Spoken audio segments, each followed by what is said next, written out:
안녕하세요 친구들 सधैँ चाहिँ तपाईहरुको साथी आज पनि नयाँ र नौलो विषयवस्तु लिएर तपाईहरुमाझ उपस्थित भइसकेको छु।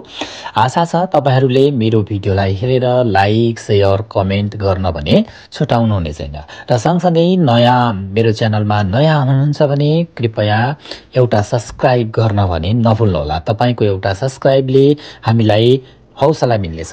साथीहरु आज पनि हामी नयाँ विषयवस्तु लिएर आएका छौं। पक्कै पनि तपाईले लाइक गर्नु नै हुनेछ। आजको विषयवस्तु छ संज्ञक। संज्ञक भन्ने बित्तिकै तपाईले के बुझ्नु पर्यो त भन्दा संज्ञक भनेको चाहिँ व्यवहार अथवा स्वभाव भन्ने बुझिन्छ। तपाईले व्यवहार अथवा स्वभाव भनेर यो व्यवहारमा पनि धेरै प्रकारका व्यवहारहरू हुन्छन्। नपुंसकलिङ्ग, चौंसकलिङ्ग भन्छ। त्यसमा पनि हामीले 5 वटा कुराहरू लिएका छौं। आज हामी यो 5 वटा विषयको चाहिँ अध्ययन गर्नेछौं है त। ल हेर्नुस् त छकुक चगिदा भन्छ यो चाहिँ सक्रिय हुनु, सक्रिय खालको व्यवहार। मुतोक्तो खादा भन्छ यो चाहिँ अलिकति चिसो खालको व्यवहार अथवा अनुपेक्षित खालको। अर्को नुकुदादा भन्छ अलि ढिलो गरिने अथवा अलि ढिलो। संज्ञकिदा भन्छ, संज्ञकी खुबादा भन्छ यो चाहिँ अलिकति उत्तेजित अथवा अलि आत्तिने खालको। अर्को नेसंजकिदा भन्छ यो चाहिँ इन्टरभर्ट टाइपको। त्यो भनेको चाहिँ अन्तर्मुखी टाइपको भनेर बुझ्नु पर्यो। आफ्नो कुराहरू नखोल्ने, हृदयमा धेरै कुराहरू लुकाएर राख्ने खालको है त। ल आज हामी यी कुराहरूलाई युज गर्छौं र यहाँ फिनखाने छ। तपाईले फाइल ठाउँ भर्नुपर्ने छ। क्वेशन नम्बर 1 नानुन आस अस हेस खितारिनुन इरी चोम हिमदुन्दा भन्छ। म चाहिँ भएको कारणले गर्दा पर्खिने कुरामा चाहिँ अलि अप्ठ्यारो मान्छु, असहज हुन्छ। के भएको कारणले यहाँ तपाईले लाउनु पर्यो संज्ञकी खुबेस है त। 2 नम्बर नानन नमु आस अस हेस ओरे छिन्गु हान्थेदो मे सोकमाउमुल इयागी हागी आनिलतेगा इत्ता भन्छ। म चाहिँ भएको कारणले गर्दा मेरो साथीसँग पनि मेरो भित्री कुराहरू नखोलेको अवस्थाहरू पनि छ भन्छ। यो चाहिँ के भएको कारणले गर्दा भन्नुस् त। यो चाहिँ किन यस्तो हुन्छ होला त।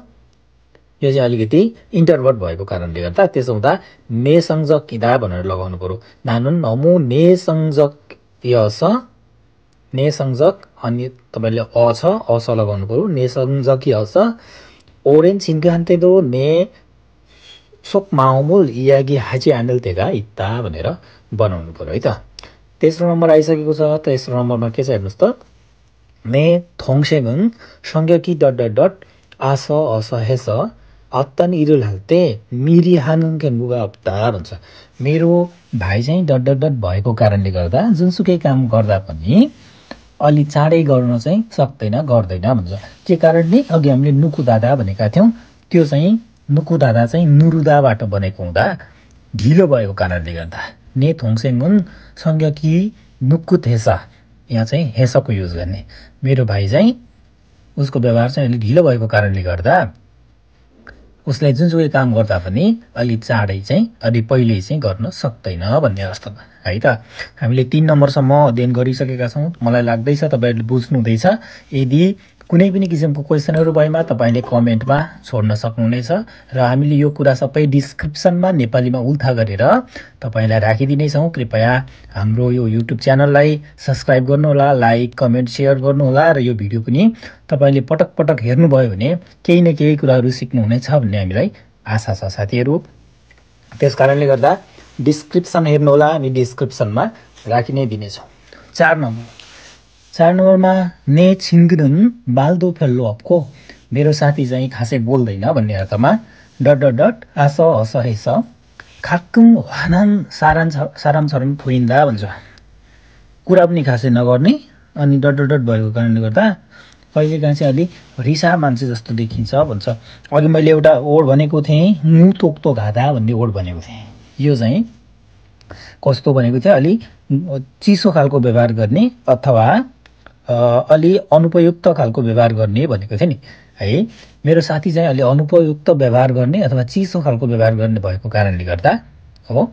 ने छिन्गुन माल्दो फेल्लो अपको, मेरो साथीको चाहिँ खासै कुराहरू पनि गर्दैन र अलि चिसो व्यवहार गर्ने भएको कारणले गर्दा खाक्कम हानान साराम सरम पोइन्दा कहिलेकाहीँ चाहिँ घरिघरि चाहिँ अलि रिसाएको जस्तो देखिन्छ, रिसा मान्छे जस्तो पनि देखिन्छ भन्ने अर्थमा है त। यस्ता साथीहरू पनि हुन्छन्। हामीले यहाँ 4 वटा व्यवहारको विषयमा अध्ययन गरिसक्यौँ, बुझिसक्यौँ, तपाईँले बुझ्दै हुनुहुन्छ भन्ने मलाई लागिरहेको छ। साथीहरू यहाँ चाहिँ तपाईँले के बुझ्नु पर्यो त, मुतोक आदा है, यसमा चाहिँ अलि चिसो व्यवहार गर्ने मान्छे भनेर बुझ्नु पर्यो, मुतोक हादालाई युज गर्ने। ल अब हामीसँग एउटा मात्रै क्वेसन बाँकी रहेको छ र त्यसको एन्सर तपाईँलाई पक्कै पनि थाहा भइसकेको छ। कृपया लाइक, कमेन्ट, सेयर गर्न भने नभुल्नुहोला। र यो लास्ट क्वेसन हामी आइसकेको छ, यो पनि तपाईँलाई म बताउने नै छु। र यदि तपाईँलाई कुनै पनि विषयमा सिक्न मन छ भने कमेन्ट छोड्नुहोला, मैले जाने जति तपाईँलाई सिकाउने कोसिस गर्नेछु। आगामी भिडियोहरूमा सल्लाह र सुझावको अपेक्षा राख्दछु। 5 नम्बर, नानुन उन्नुन संज्ञ कि अस नुगा सिखिजी आनन्द हिरु सुस्रो मञ्च हानन फ्यानिदा। म चाहिँ भएको कारणले गर्दा कसैले नहराएको काम पनि पहिल्यै गर्ने खालको हुँ भन्छ। यस्तो चाहिँ कसले गर्छ त भन्दा अघि मैले एउटा वाक्य ओड भनेको थिएँ, सक्रिय हुनु भनेर मैले भनेको थिएँ, त्यसको अर्थ हुन्छ छकुक चकिदा। साथीहरू आजलाई यति नै। फेरि पनि पुनः तपाईँहरूले दिएको सल्लाह र सुझावको साथसाथै हामीले नयाँ र नौलो विषयवस्तुलाई लिएर भिडियोहरू बनाउने नै छौँ। हाम्रो भिडियोहरूलाई, हाम्रो च्यानललाई सब्सक्राइब गर्नुहोला र हामीलाई लाइक गर्नुहोला र सल्लाह सुझाव दिनुहोला भन्दै बिदा माग्छु। नमस्कार।